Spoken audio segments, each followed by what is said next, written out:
What is a Puranam? Is it history or mythology? It is not mythology because mythology by definition refers to stories that are not entirely true. But the stories of Puranas are true events that actually happened. Now you may ask, but how can they be true events? Some of the stories look like imaginary stories. We feel they are imaginary stories because we are trying to see them through the lens of the present world, through the lens of the Kali Yuga. But the stories of Purana tell us about events that happened very long back in Dwapara Yuga, in Treta Yuga, and also what happened in the Krita Yuga. Just to give an idea of how long this was, Kali Yuga consists of 4,32,000 years, Dwapara Yuga consists of 8,64,000 years, Treta Yuga consists of 12,96,000 years, and Krita Yuga consists of 17,28,000 years. Puranas have recorded the events which happened even in the Satya Yuga, in the Krita Yuga, which is at least 25,92,000 years ago. So we cannot say that these stories like Daksha Prajapati was beheaded, later he was brought back to life by fixing the head of a goat. All this is impossible. There is a possibility for such events to have actually happened so many years back. Since we do not have the capability to say that such events could not have happened in the past, it is best to believe in our parampara, which is being passed on to us from generation to generation. My grandmother told me these stories without even having a little bit of doubt as to whether this happened really or not. She just knew it happened. I think most people would have heard stories from the Puranas from their grandparents. Please let me know in the comments if you heard the stories in your childhood. Who told you the story, and also which is your favorite story from the Puranas. It will be very interesting to read. The Brahmanda Puranam says, Yasmat pura hyabhut chaitat Puranam tena tatsmritam, meaning because it happened in the past, it is called Puranam. So now, since I said that the Puranas have recorded many incidents of a very distant past, can we call Puranas as history? No, they are not history either, because history just records the various incidents of the past, but that is not the purpose of the Puranas. The purpose of the Puranas is to teach us whatever the Vedas teach, but with practical examples from the lives of various people. For example, the Vedas say Satyam Vada, Dharmam Chara, meaning speak the truth, practice dharma. How exactly this should be implemented in life?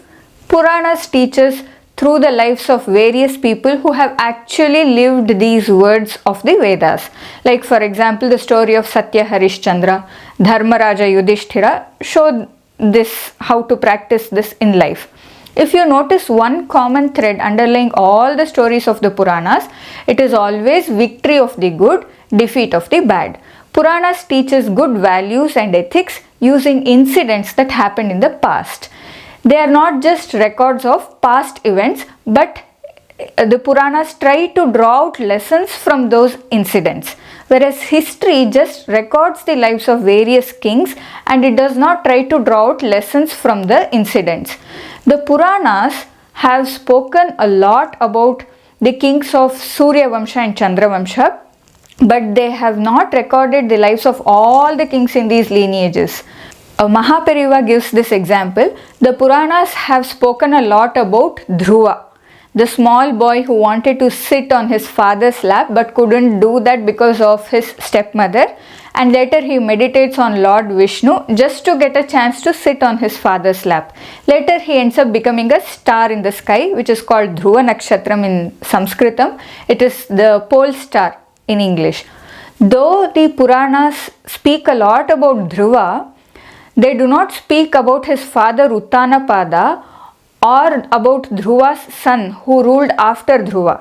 The Puranas have not spoken about them because there wasn't anything very prominent in their lives from which we could learn some lessons. The Vedas are called Prabhu Samhita, meaning they are like the orders of the king. Vedas just tell us what should be done and what shouldn't be done. It lays down the rules for us like a king. Some people may understand that it is for our own good that these rules are being enforced, but majority of people will feel it is a burden and that it is hampering their freedom.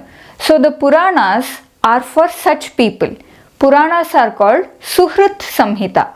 They are like a friend's advice. A friend also tells us, do this and don't do this and this. But he will be telling us with example.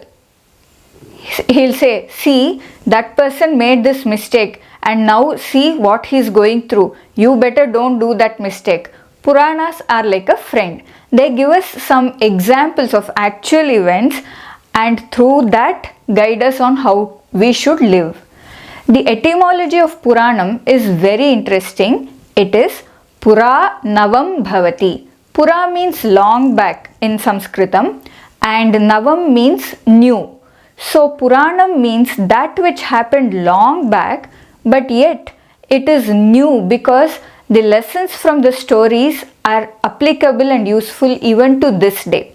Our Indic knowledge system consists of 14 main fields of knowledge called Chaturdasha Vidyasthanas.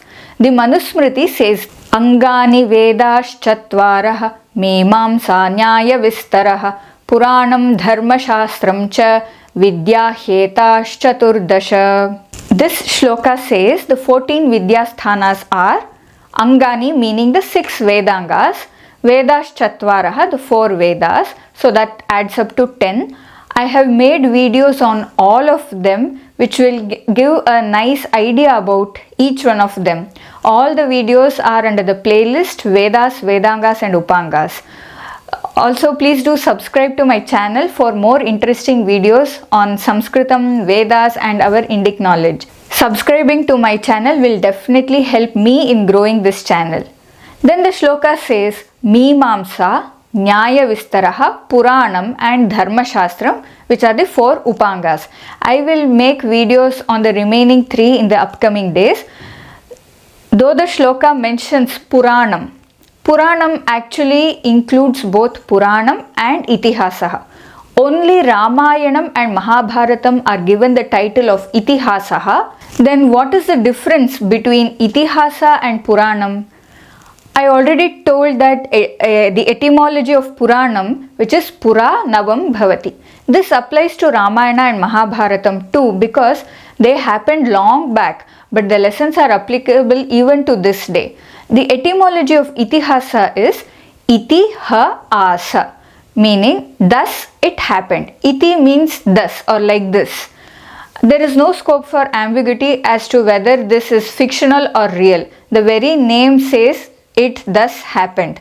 The main difference between Puranam and Itihasa is that Itihasa was written during the time it happened. Valmiki Maharshi wrote the Ramayanam when Rama was living. Maharshi Vedavyasa wrote the Mahabharatam based on what he actually witnessed. In fact, he was a part of the Kaurava and the Pandava family. Vyasa Maharshi is said to have rewritten the Puranas in a more structured way. In the case of Puranas, he must have recalled the incidents that actually took place, or he could have seen them through his mystical powers. Those days, many rishis were Trikala Jnanis. They knew what happened in the past, what is happening in the present, and what will happen in the future. But Ramayanam and Mahabharatam do not come under this category because the rishis were writing whatever was happening during their time.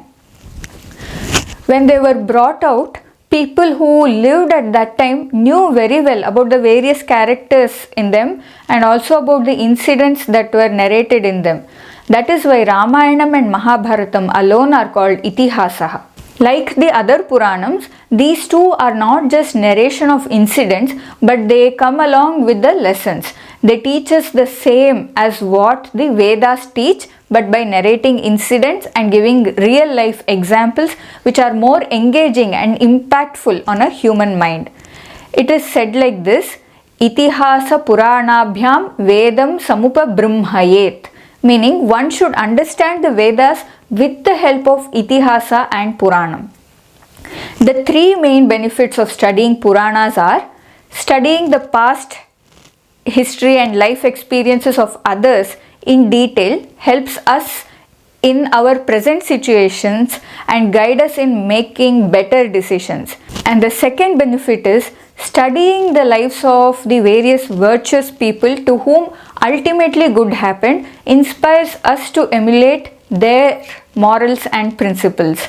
The third benefit is studying the lives of men who caused trouble to others and also caused destruction on a large scale. They ended up suffering and destroying themselves. This makes us not to follow their path. In fact, it helps us to remain careful as to not to be like them. I shall discuss about the characteristics of Puranas and the various Puranas that are available to us at present in my next video. So stay tuned, subscribe to my channel and click the bell icon so that you will be notified when I add new videos.